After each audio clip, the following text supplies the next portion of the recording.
So Christina Buttons has figured this out, and today she tweeted out an essay, and she said, "I'm leaving the Daily Wire.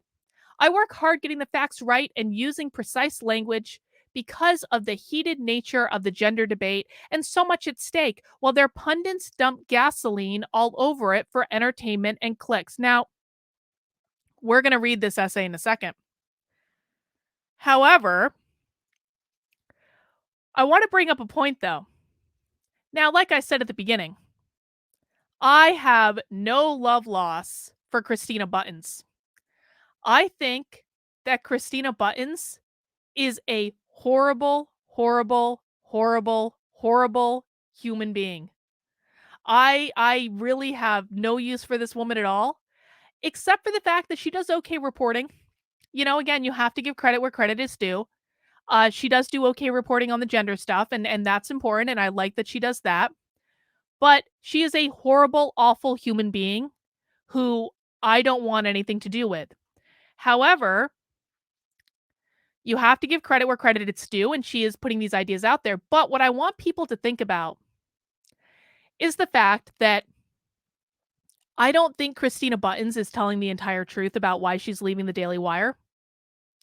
I think Christina Buttons has a track record of doing overtly awful things, like calling a victim of human trafficking a whore. I think Christina Buttons is not always tuned in to what's actually going on in the organizations that she support, as evidence of the fact that she supported FAIR for a long time and then supported the Daily Wire until she didn't. And I don't think that Christina Buttons is being altogether honest about why she's leaving the Daily Wire, because something interesting happened when this story broke today. I was DMing, some of you know, the apocalypse has begun because Cassandra Fairbanks and I have mended fences and have an uneasy truce. I'm not saying we're BFFs or anything, but Cassandra Fairbanks and I made nice during the whole Eliza Blue debacle. And so I was DMing with Cassandra Fairbanks today because she was sharing some of my stuff that I've exposed grooming in schools. And she said to me, "Christina Buttons is lying about why she's leaving the Daily Wire." And I said, "What did you mean, Cassandra?" And she said she was planning on leaving the Daily Wire anyway. And she's doing this as a publicity stunt to get more subscribers to her blog. And I was like, well, that sounds about right based on what I know of Christina Buttons. And I was debating on whether or not to tell you guys about this little interaction today. Because I was like, Cassandra didn't want to speak to it publicly because she had other stuff to do, et cetera, et cetera. I was like, well, I don't really have any receipts that this conversation actually happened. I don't know if I want to talk about it publicly. But then a funny thing happened. And, Cassandra talked about it publicly.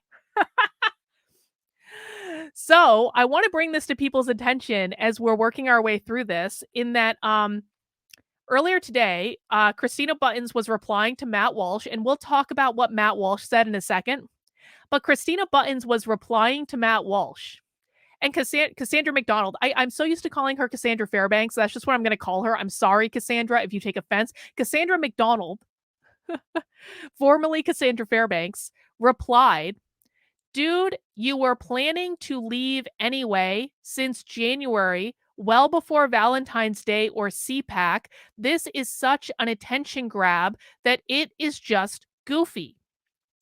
And Christina responded, "I didn't tell you I was planning to leave. When you invited me on Timcast, I said I asked, but they would not let me go on podcasts. And when the time came that my book would be finished, I would ask them to reconsider letting me go on podcasts, or I might have to leave." And Cassandra says, "So did they change their mind, or did you decide it was time for podcasts and Substack and needed a scapegoat?" And Christina said, "I haven't finished my book yet. I just couldn't continue working there. And I explained my reasons very clearly in the article." And then Cassandra says, "Sure, Jan." And then she says, "Because this looks like a publicity stunt." And it seems as though other people think that Christina Buttons has also planned this as a publicity stunt. And like I said, I don't think that Christina Buttons is a reliable human being on any level. And so it would not surprise me if she did indeed just plan this as a publicity stunt. However, just because Christina Buttons is a liar and a horrible human being and a sorry excuse for a woman and every bad thing I could possibly say about her does not mean that she's wrong in the points that she made in this essay. And you know what? I really wish that we lived in a world where people, even if they hate someone, as I absolutely do hate Christina Buttons, I really wish we lived in a world that even if people hated a person, they could give them credit where credit is due. And they could say, you know what? I think you're an asshole, but the point you're making is valid and the reporting that you're doing is good. And so we can acknowledge the good contributions that horrible people make while still keeping our frame of reference that they are horrible, vile people that should never, ever be trusted ever. But if they're coming with receipts and they're doing journalism that are exposing like really awful things in the world, you know what? We shouldn't dismiss that journalism. We shouldn't piss on it. We should take it for what it's worth. If they're making valid points about the shenanigans going on the conservative right and then becoming a Christian nationalist movement, then we should acknowledge when they're right.